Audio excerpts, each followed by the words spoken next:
Assalamualaikum warahmatullahi wabarakatuh. Oke, hari ini kita ketemu lagi dengan mata pelajaran biologi, melanjutkan dari materi kemarin, yaitu jaringan hewan 1 dengan materi jaringan epitel. Nah, pada hari ini kita lanjut ke materi selanjutnya, yaitu jaringan ikat. Di jaringan ikat ini sebenarnya terdiri dari beberapa macam ya, ada jaringan ikat longgar, jaringan ikat padat, jaringan tulang sejati, jaringan tulang rawan, jaringan darah, dan juga jaringan limfa atau getah bening. Tapi di pertemuan kali ini kita akan membahas jaringan ikat padat, jaringan ikat longgar, jaringan tulang sejati, dan juga jaringan tulang rawan. Untuk sisanya kita bahas di pertemuan selanjutnya. Oke, kita langsung masuk ke slide selanjutnya. Oke, sebelum itu, kalian tahu nggak kenapa organ di dalam perut kita itu tetap berada di dalam posisinya dan tidak jatuh meskipun kita melompat-lompat? Kan di dalam perut kan ada lambung, ada usus. Nah, kenapa organ-organ tersebut tetap pada tempatnya, tidak berubah-ubah? Hal itu disebabkan oleh adanya jaringan ikat.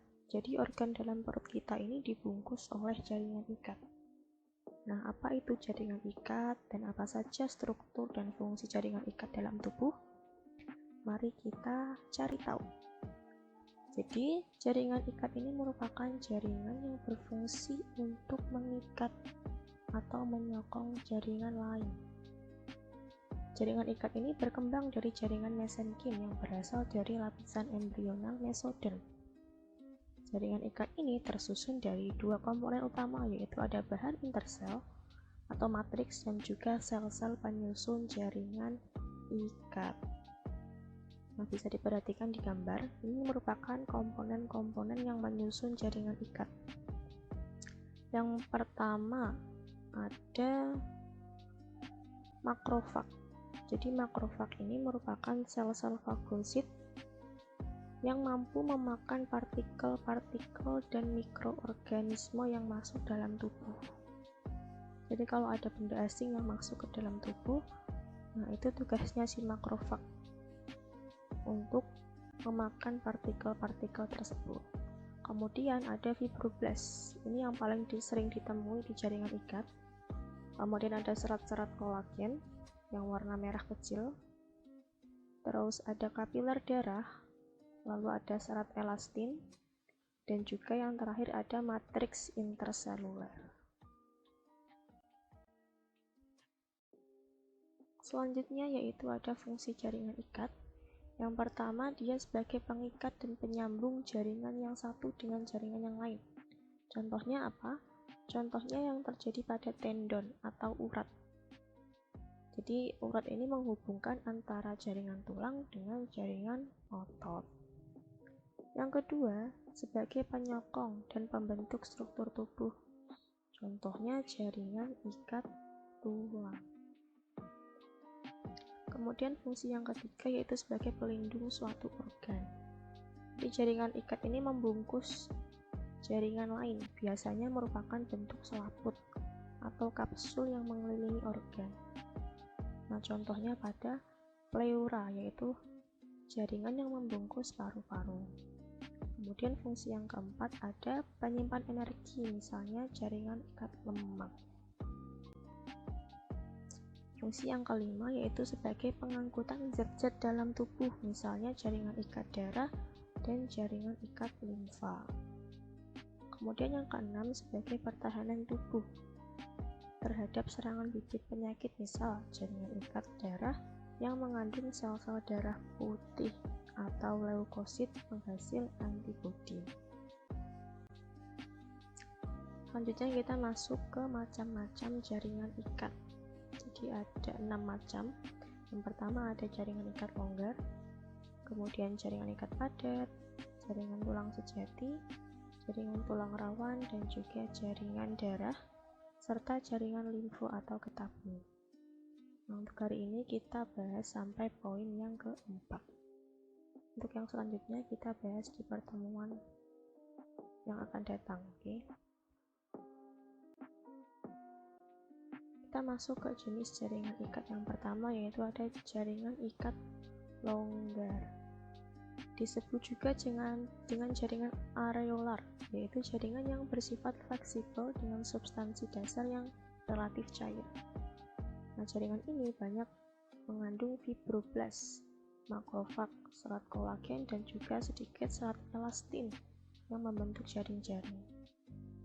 Kemudian jaringan areolar ini terdapat di antara kulit dan juga otot, serta berfungsi sebagai materi pembungkus jaringan lain dan organ-organ lain termasuk pembuluh darah dan juga syaraf. Nah, ini bentuknya seperti ini jaringan ikat longgar. Terdiri dari serat elastin, kemudian ada serat kolagen, ada fibroblast, bulat-bulat, kemudian ada ground substance atau substansi dasarnya, bisa disebut juga dengan matriks. Selanjutnya kita masuk ke jaringan ikat padat. Jaringan ikat padat ini tersusun dari serat kolagen sehingga bersifat fleksibel namun tidak elastis. Jaringan ikat padat ini dibedakan menjadi dua macam, yaitu ada jaringan ikat padat teratur dan jaringan ikat padat tidak teratur. Jaringan ikat padat teratur ini mengandung serabut-serabut dengan orientasi yang teratur. Contohnya, jaringan yang menghubungkan antara otot dan tulang atau disebut juga dengan urat, serta tulang dengan tulang atau disebut juga dengan ligamen. Sedangkan jaringan ikat padat tidak teratur berbentuk seperti lembaran-lembaran dengan serat-serat membentuk anyaman kasar dan juga kuat. Seperti diperhatikan di gambar. Nah, yang A ini yang jaringan ikat padat teratur. Kemudian yang B ini ada jaringan ikat padat tidak teratur. Komponennya sama, ada serat kolagen dan kemudian ada fibroblast. Namun di jaringan ikat padat yang teratur ini, orientasi serabut ini lebih teratur.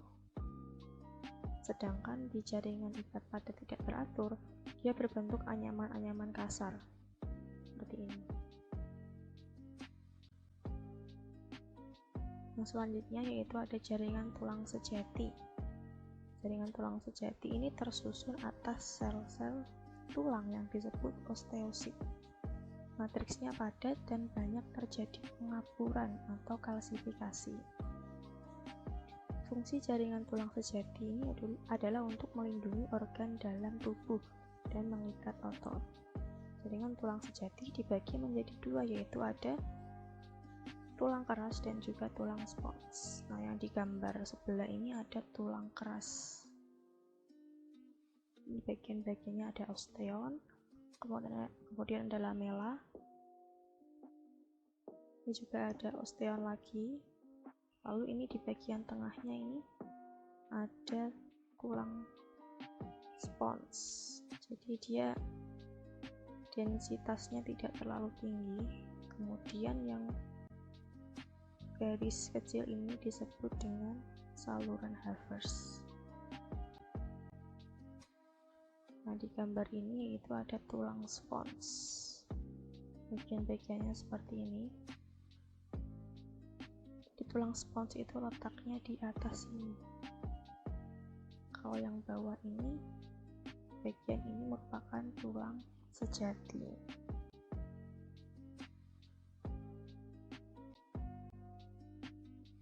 Oke, sekarang kita masuk ke jaringan tulang rawan. Jaringan tulang rawan ini merupakan spesialisasi dari jaringan ikat padat. Memiliki matriks yang elastis dan juga tebal dengan kondrosit yang terletak dalam lakuna di dalam matriks. Jaringan tulang rawan ini terdiri dari 3 jenis, ada cartilago hyalin, fibrosa, dan juga elastin. Kita bahas satu persatu. Yang pertama ada cartilago hyalin. Tulang rawan hyalin ini berwarna bening atau putih kebiruan. Ini matriksnya ya, yang warnanya bening atau putih kebiruan. Tulang rawan hyalin ini dapat mengalami kalsifikasi atau pengaburan. Kemudian terdapat pada saluran pernapasan dan ujung tulang rusuk, serta sebagai penyusun rangka fetus atau janin. Untuk gambarnya nanti ada di slide selanjutnya. Kemudian yang kedua ada cartilago fibrosa, di mana matriksnya ini berwarna gelap dan keruh. Jaringan ini terdapat pada perekatan ligamen tertentu pada tulang. Ligamen tadi apa? Gabungan antara tulang dengan tulang. Kemudian ada persendian tulang pinggang serta pertautan antar tulang kemaluan kiri dan kanan. Fungsinya sebagai proteksi dan juga penyokong. Kemudian yang ketiga ada cartilago elastin, di mana matriksnya berwarna keruh kekuningan dan mengandung banyak serat kolagen. Nah, cartilago elastin ini terdapat pada tempat-tempat yang membutuhkan penyokong dan fleksibilitasnya yang cukup tinggi. Nah, ini contoh gambar dari ketiga jenis jaringan tulang rawan atau cartilago. Yang pertama ada jaringan tulang rawan hyaline. Ini pengamatan mikroskop dengan perbesaran 180 kali. Jadi jaringan tulang rawan hyaline ini terdiri dari kondrosit dalam lakuna, kemudian ada matriks, kemudian ada lakuna, dan perikondrium. Kemudian yang kedua yaitu ada jaringan tulang rawan fibrosa. Ini dengan pengamatan mikroskop perbesaran 285 kali. Ini mengandung kondroit dan juga serat kolagen.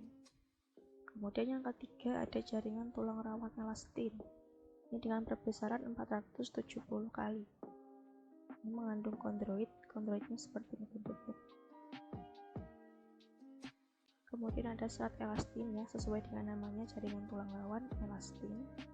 Kemudian di tengah-tengah ini ada substansi dasar gelatin. Oke, sudah selesai. Sekian penjelasan dari saya. Seperti biasa, kalau teman-teman ada yang belum paham atau ada yang ingin ditanyakan, boleh silahkan tanya di grup atau mau japri langsung juga boleh. Oke, sekian penjelasan dari saya. Wassalamualaikum warahmatullahi wabarakatuh. Stay safe and tetap semangat.